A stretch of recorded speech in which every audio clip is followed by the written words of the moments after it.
Hello, hello, hello. This is Tom from Tom and Ruth Philippine Adventures. Today I want to talk about taxis and transportation coming out of Manila. And even in Davao and CDO and some of the places, you got to be aware of some of the taxis and how to be prepared for it. When you come out of the airport, out of immigration in Manila, you'll actually see off to the left, there actually is a money transfer station where you can actually exchange your money. And you get pretty good rate there. If you want to exchange your money there, you get pretty good rate.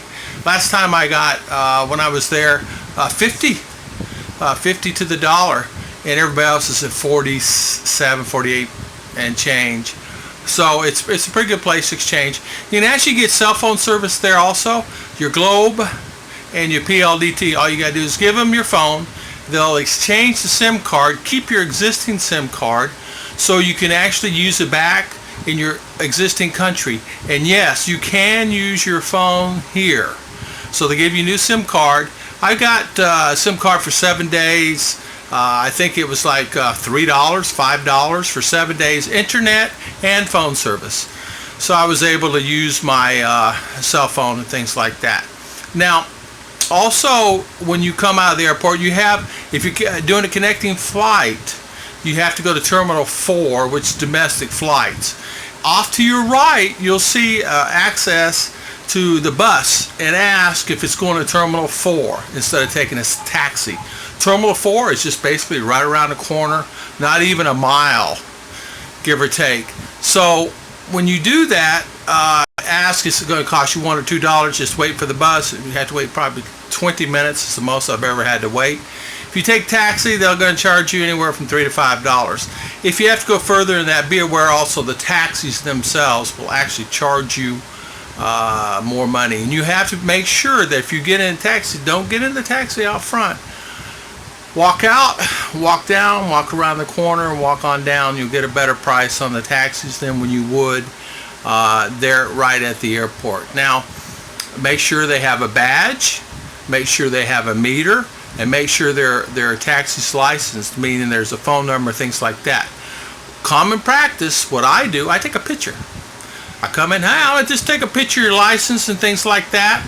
Take a picture. I just want to make sure we're all good. Take a picture of the meter. Take a picture of the guy, because his picture and his license and everything through BIR is right there.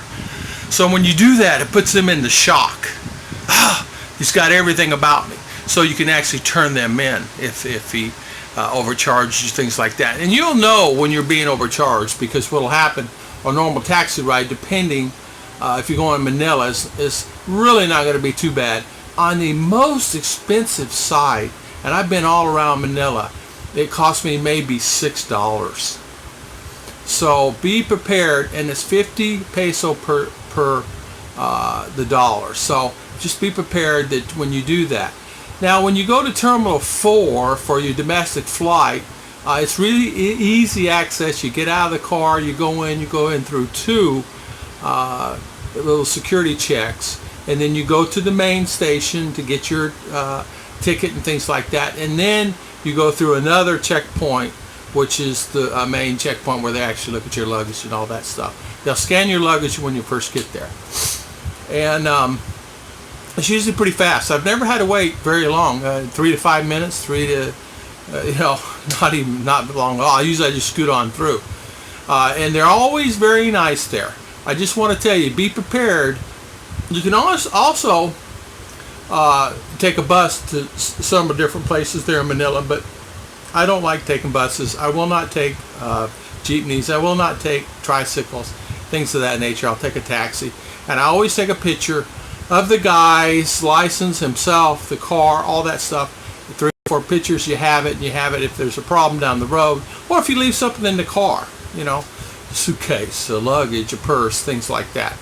So, and then of course now I fly into Davao, because I go to Davao, and then I take a bus from Davao here where I live.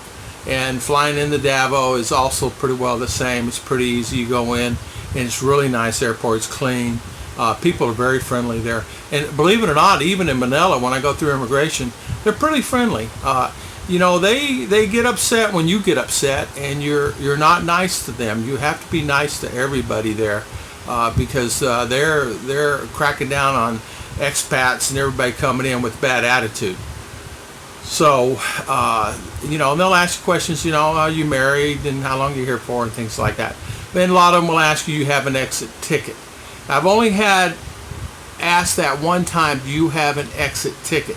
When I first came here, a little over 2 years ago, they asked me for an exit ticket. And I said, yes, I do, because I bought a round trip ticket and I'm flying back out in, you know, 3 weeks, 4 weeks. So, but I want to tell you about the taxis. Be aware of the taxis. Take a picture. Whether you're in Davao, whether you're in CDO, if you ever take a taxi anywhere, Cebu, take a picture. Make sure they're legitimate. Now, you'll have some come to you at the airport and say, hey, here's my rate card. This is what I'll charge you. Where you got to go? I got to go here to this hotel. Well, I'll charge you 400 peso. Well, no. Get a taxi. Because a lot of these guys are not licensed. They don't have any kind of license at all on the car. They'll come up with a badge, but the badge is almost like a fake badge. So when you come, they'll come up and you get 4 or 5 people hitting you up. You think they're legitimate. I mean, they're driving brand new cars. They're really nice. I mean, they'll come up, hey, here's my rate card. This is what I'll charge you. Just get a taxi. You're better off getting a taxi. Find somebody legitimate. And you can always tell the one's legitimate because they're marked. And they'll have a meter. And they'll have a badge, and they'll have a BIR card stating this is the company, this is the guy's name, this is the BIR number, this is everything you need to know about it. So if there's a problem down the road, you're expected to, you can call them on it. Now, I turned in a guy one time because he was legitimate up in Manila, and he charged me 400 pesos. Actually, he tried to charge me 400 pesos to go 1 mile.